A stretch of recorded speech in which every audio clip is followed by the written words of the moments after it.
Hello and welcome! This character profile video is for the class Letanas. And what you'll see is all of her skills, the top 8 PVE and PVP skills that I recommend, her skill combos, enhancements, player card, and a gameplay video. So, without further ado, I am pleased to present to you the class Letanas. Here we go. And welcome to the skills slide. If you are new to my character profile videos, allow me to introduce the interface. On the left hand side are all of her skills. On the far right hand side are all the specials that go with those skills. And then the column next to skills is CD, which is cooldown for every skill. Next to that is charges, which is how many times you can use the skill. Next to that is hits, which is how many times that skill will hit a creature or opponent. And then to the right of that is damage-PVE. That is the highest percentage damage that skill will do against a creature in the world. And to the right of that is damage-PVP, which is the highest percentage damage that skill will do against another player's character. And then of course you have the passive at the bottom. The first thing I want to call your attention to is in this special section and the text that is colored red. If you look at the bottom left corner, these are things that are not applied in this section of the game called Arena. So for example, the skill Legacy, it says you get super armor, and if you don't know what that is, I'll explain at towards the end of the video.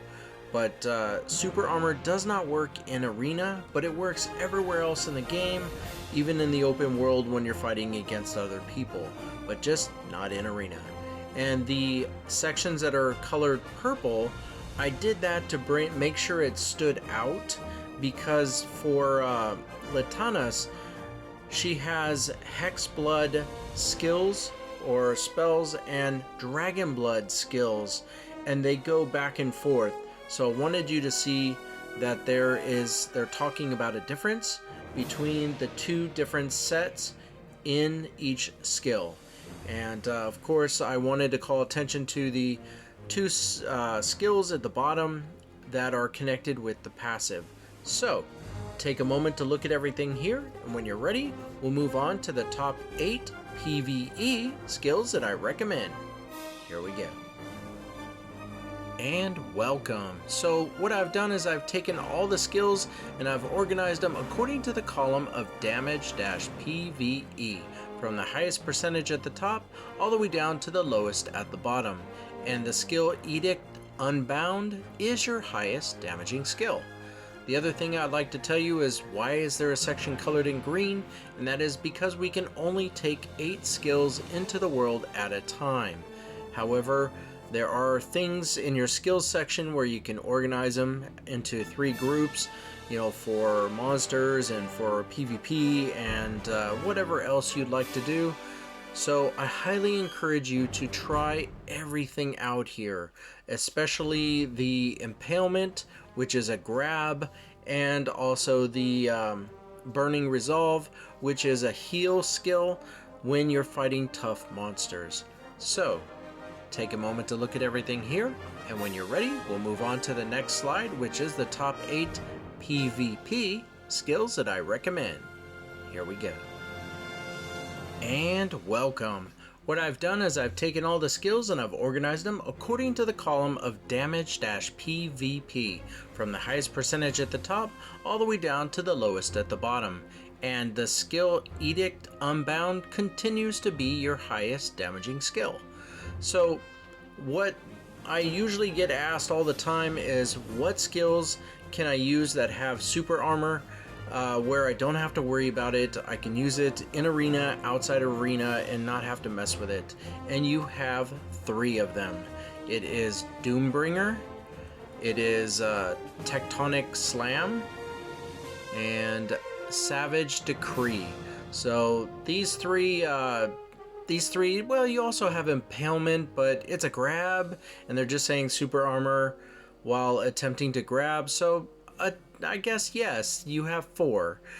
And Why that's important, I can explain as we get closer to the player cards section of the video, but for now, just know that if you're in a PvP fight and you want to start out with the super armor, those are the ones that I recommend. And of course, all of the skills listed in green are the same ones from PvE, so I highly recommend them.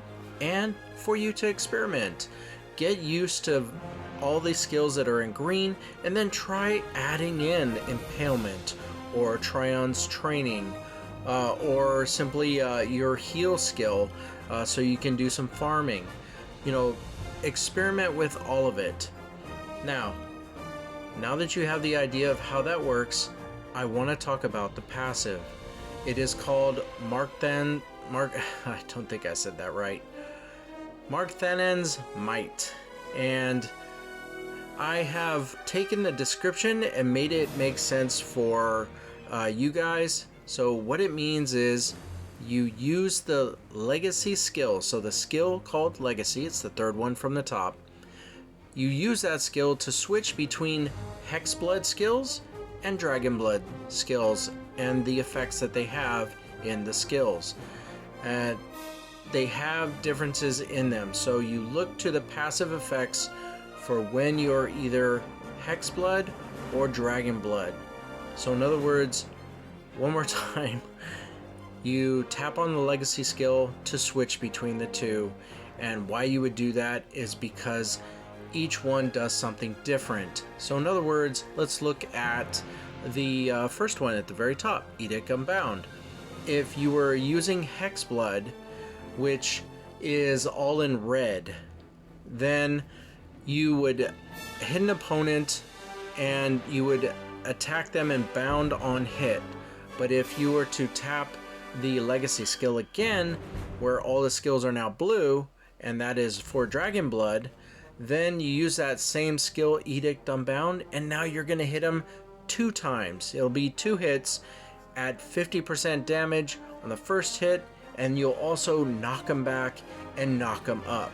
So depending on your playstyle, you got 2 sets of skills that do different things, not for every skill, but for most of them, that you can incorporate. So getting back to the passive, if you were in Hexeblood, what that means is all of the skills will have a 10% increase in skill damage.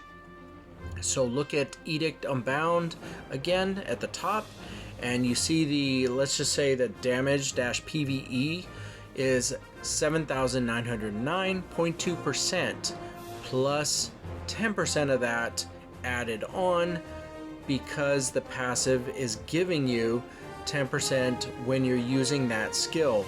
And if you used it again as your next skill, it would be 20% instead of 10% extra damage added on top. That's how you read this. For Dragonblood, if you tap Legacy and switch it over to the blue skills, now they're all blue and it's Dragonblood, what this means is it supports when you're in PvP. So damage taken to you will be minus 10% during the skill, and if you do another skill or the same skill again, it'll be minus 20%. So if you're getting pummeled on by the boss and you're doing a world PvP event, be aware of that second next skill so that you take minus 20% damage when you're fighting him. And below that, what this means is you would consume 50 mana, MP to create a bloody zone upon the use of using the skills Edict Unbound, which is your highest damaging skill, and Doombringer, which is the next skill down. So when you use these 2 skills, this is what happens. 800% damage every 1 second for 4 seconds, and 150% PvP damage every 1 second for 4 seconds. And of course, branch and skill enhancements are not applied. So if you look at this and you say, okay, if I'm going to be using my Dragonblood and I see that it does more hits. When I'm in PvP, I won't get hit that much, but if I use Edict Unbound and Doombringer, I will get bonuses to damage as well as PvP damage to the other players, so this is really good. But if I just wanted, say, PvE, depends on your playstyle, maybe Hexeblood, leave it on Hexeblood because you're getting all your skills a 10% and 20% bonus. This is how you're trying to look at it. So, now that I've explained how the passive works, I usually show a video on what you look for, but it's very self-explanatory here. So there's no glowing that occurs or no way to know that your passive is active except your ability to change it when you want when you tap the skill Legacy. That switches it, and that's how you know. Red is for Hexeblood, blue is for Dragonblood, and all the skills are those colors. So, take a moment to look at everything here, and when you're ready, we'll move on to the next slide, which is called the skill combo slide. Here we go. And welcome. Welcome to the skill combo slide, and before we get into how this works, allow me to tell you where you can find it. So during the game, if you bring up the menu and you look at the right hand side, you'll see a square that is called skills. You tap on that, and then you're now on the skills screen, and when you look to the middle of the screen and down, you'll see a magnifying glass with a circle around it. It is and it also has skill combos written next to it. You tap on that, and a small window will come up and it will be called List of Skill Combos. Now you will need to scroll up and down to see everything, but what I've done is I've taken all that information, I put it on one screen. You can print this out, or if you're playing on an emulator, you can have it on another monitor so you can enjoy practicing having it all there for you. Now, the way that this works is the skills on the left hand side in blue are the ones that Pearl Abyss recommends. Now this is all just a recommendation. You can come up with your own ones once you get comfortable, but on the left hand side in blue are skills to start out with, and then on the right hand side in gray are skills that you would choose next. So looking at the top left corner, you have Legacy. So if you tap on Legacy, they're suggesting that the next skill that you choose is Sundering Roar or Savage Decree to make a combo, so a 2-hit combo. And if you look at, say you did Savage Decree, if you look 4 skills down, there's Savage Decree. So from there, you now have a new choice of choosing Brimbolt Wave or Legacy. Again, going back to Legacy, so you can loop it. And you'll see, looking at this screen, that there's a lot of ways where it could loop back to Legacy, making an endless loop of a combo, like it never ends, if you so chose. Now, I usually try to look through this to see if I can get you a 4 or 5 hit combo, but because Legacy loops, you can just always go back to it. Like the one that we just said, you can go Legacy to Savage Decree to Legacy again, and that's a 2-hit combo recycled all the time. I noticed that things that you would choose go to Brimbolt Wave, and then it ends in Doombringer, which is not a bad thing. There are still combos, but the purpose of this is for you to just get comfortable selecting these combinations so that it's in your head as muscle memory and you can do them easily. And that's where you would start. Over time, you'll understand how all the skills work and you'll come up with your own, and that'll really your opponent will really be surprised when they see that you're coming at them with different techniques. So take a moment to look at everything here, and when you're ready, we'll move on to the next slide, which is called the Enhancement slide. Here we go. And welcome. If you are not familiar with my enhancement slide, allow me to introduce the interface. On the left hand side are all the skills, on the far right hand side are all the branch damage connected to those skills, and in the middle is 4 columns from left to right. The first one, the second one, and the fourth one, I try to show things that benefit your character, Letanas. The third column, I try to put things in there that happen to a creature or a player's opponent that you're fighting happens to them. So that's how I organize this. And what you're looking for is when you are playing the game, you will come across these skill books. And when you go into your skills, you may see that there is a skill that has a red number next to it. And what that means is you cannot unlock that enhancement until you reach that level for that skill. So for example, if it says a number 2, chances are, don't quote me, but you would need roughly 2 of those books, 2 books for that skill. Let's just say it's Legacy at the top, and you're trying to unlock the DP plus 20 for 10 seconds upon use, and say it had a red number 2. So you would probably need 2 books that are for Legacy, and you would get up to level 2. So like I said, it's rough estimate just to give you an idea, and there is no place in the game you can go to specifically find books for each of your skills. It's random. When you come across them, they're different colors. There's like purple, and then there's yellow books as well. So the goal is to unlock everything here, because once you unlock all the enhancements, and some just take silver, you pay the silver and it's unlocked. When you unlock everything, then you are opening up the full potential of Letanas. And this is a goal. You want to do this because of all the wonderful things that are listed here.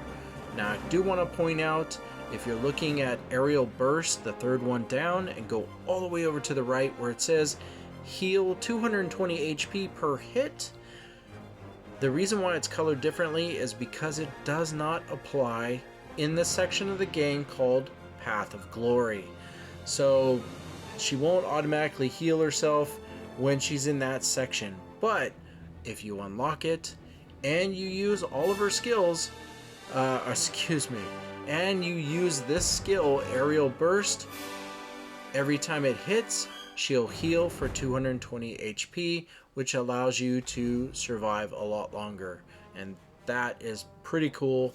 I'd shoot for that first if it were me, but it's random on the skill books, so just do your best. Now, take a moment to look at everything here, and when you're ready, we'll move on to the next slide, which is called the player card slide. Here we go. You know, out of all the character profile videos I've done, I realized that I have shown you a lot of slides and covered a lot of information, and your head might be swimming. It's like, wow, that's a lot to catch on to. But I have good news. This section of the video is the most important. It's called the player card, and it's like a baseball card. It's all the slides you just saw put together on one screen, so you can print it out, have it on another monitor, and enjoy it. Usually people come to my YouTube channel to this spot right here in the video so they can do comparisons of which characters they like. So allow me to show you how this works. At the top is the top 8 PVE and PVP skills that I recommend, and to the right of that is something new. It's called Immobilization.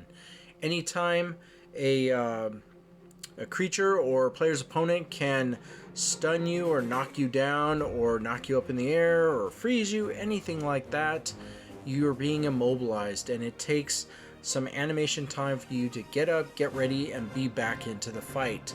People who do PvP know this very well because it allows their opponent to get a couple extra hits on them while they're trying to get up and get ready.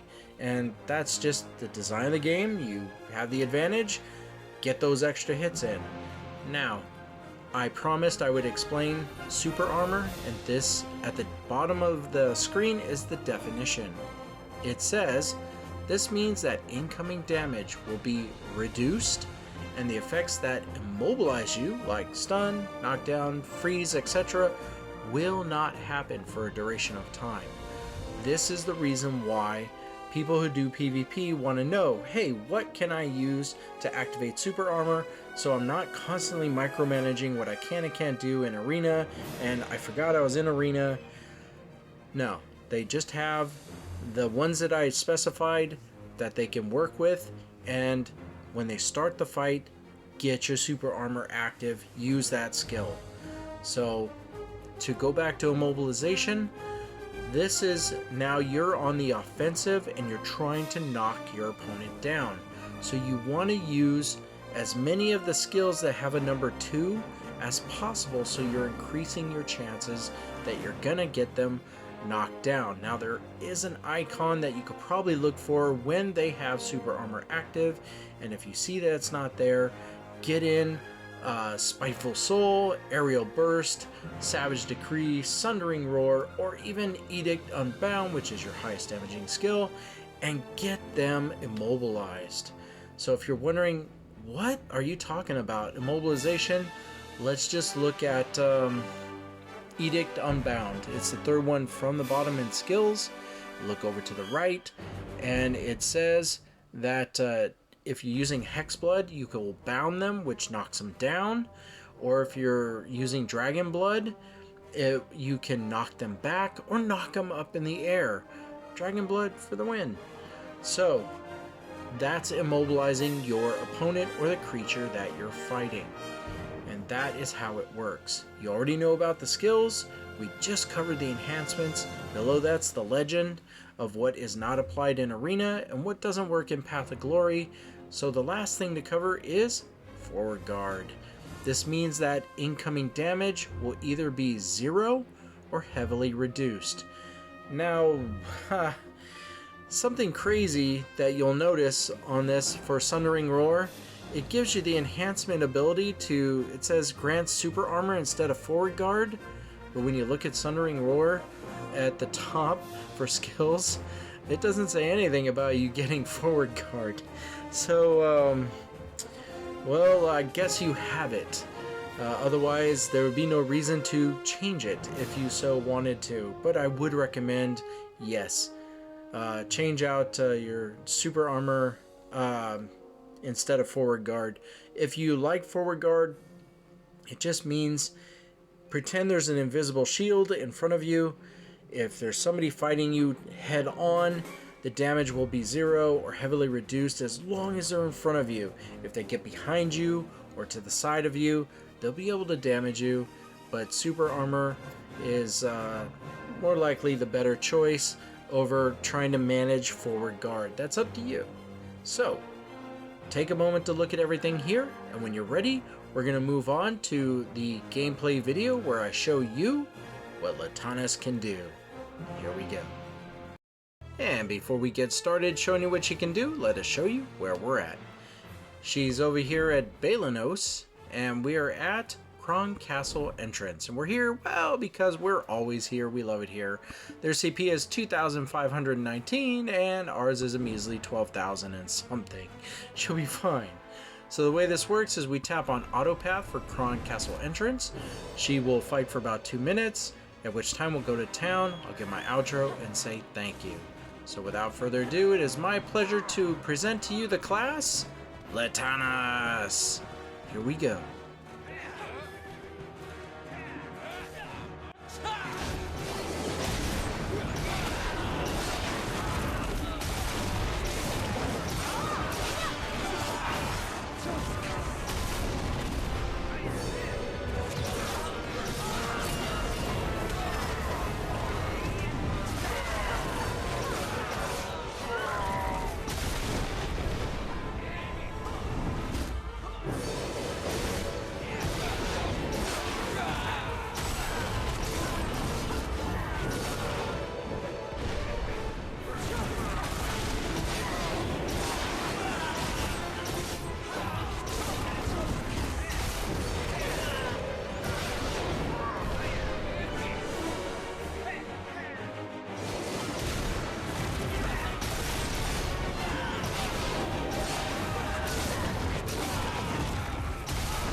And it's almost about time for us to head back to town.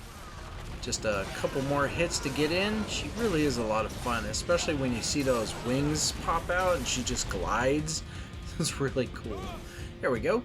While the loading screen comes up, allow me to say thank you. Thank you very much for watching this video. If you like the videos on this channel, please like, subscribe, let people know I am always making more videos and there are always more videos left to do. So what we're doing here is putting a background and having her pose. And we want to see what the emotes are like having her wave or having her clap. So let's see her give a wave. Ah, very cool. And then we'll have her clap. Let's see what that's like. That's neat. So we'll also have her bow in respect, you know, kneel down. So those things are pretty cool. So while that's happening, once again, let me say thank you. Thank you very much, and you have yourself a great day. Take care. Bye now.